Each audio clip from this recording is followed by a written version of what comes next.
after NHT, as Michael said, after NHT and Reconnecting America released their report last year, we sat down literally that same afternoon at NHT and Enterprise and said, really, what are we going to do about this? What comes next? What can we do to follow up on this great information resource that's been created? And we said, let's talk to Reconnecting America, which we did, and let's partner to go beyond quantifying the risk and create an information resource for community leaders, for developers and property owners across the country who are looking for resources to preserve affordable housing near transit.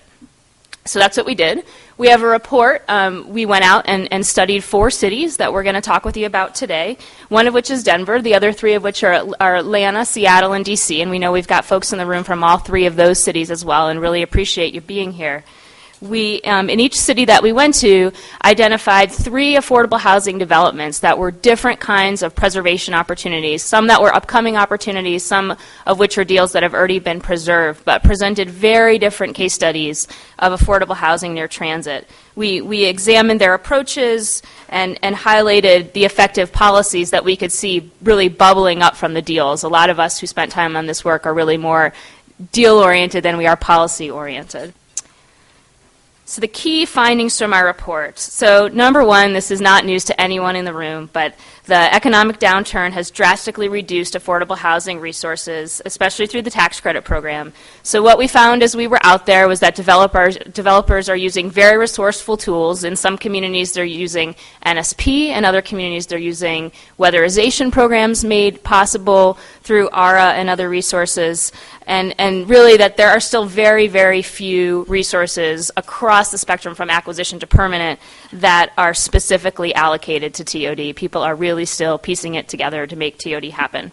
Number 2, affordable housing developers and preservation deals specifically are benefiting creatively from local zoning incentives like transfer development rights, which we'll tell you about in Seattle, and even inclusionary housing ordinances for redevelopment where they exist. Some of these policies we found have special transit proximity, and James spoke a little bit this morning to the pros and cons of weaving transit proximity into those kinds of policies. Number 3, many affordable housing developers find that to compete with market rate developers, they need to find ways to acquire properties before permanent sources of funding are secured. Acquisition funds, and if you've been here for the last day and a half, you've heard about what we've done in Denver. Acquisition funds with a TOD focus are an increasing trend and are earmarking city and state resources for TOD. Number 4, nonprofit developers are looking at unsubsidized rental housing near planned transit as a resource for long-term affordable housing and are using creative approaches to secure that housing ahead of market speculation. We saw that in Denver, in Seattle. We know that's happening in Chicago and other places. And last but not least, affordable housing developers are increasingly joining larger conversations around coordinated regional planning and transit delivery. These collaborative efforts ensure that issues around preserving affordable housing are put on the table early when policies and practices can be adapted. It's exactly the kind of MPO work we were talking about this morning. So we conclude our report, and you'll see if you download the whole thing, trying to offer a few steps to our nonprofit partners who are now looking to do this kind of work in their communities, are already engaged in this kind of work in their communities. And the 4 key steps that we outline are, number 1, take an affordable inventory. So we know it can take a lot of resources to do this. We're working on doing it in Denver. Folks are talking about doing it in Atlanta.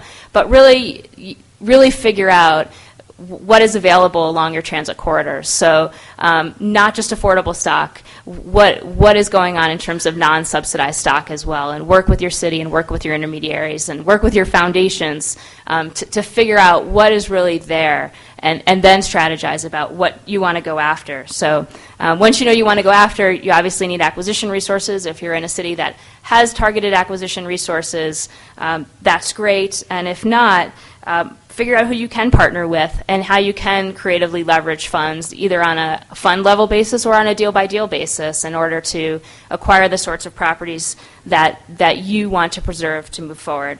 And then number 3, of course, access your takeout. So identify your repositioning resources and work with your HFA and work with your state and work with others to really encourage prioritization of those resources for transit-related uses. And last but not least, really think about those strategic partnerships. So knowing that a lot of our partners probably find it difficult to allocate the time to get to know their MPO, to get to know their transit agency. We're really suggesting that folks work with existing coalitions and work as individuals to get to know those agencies and really encourage them to get involved in these issues as well in the same sorts of ways we've already talked about this morning.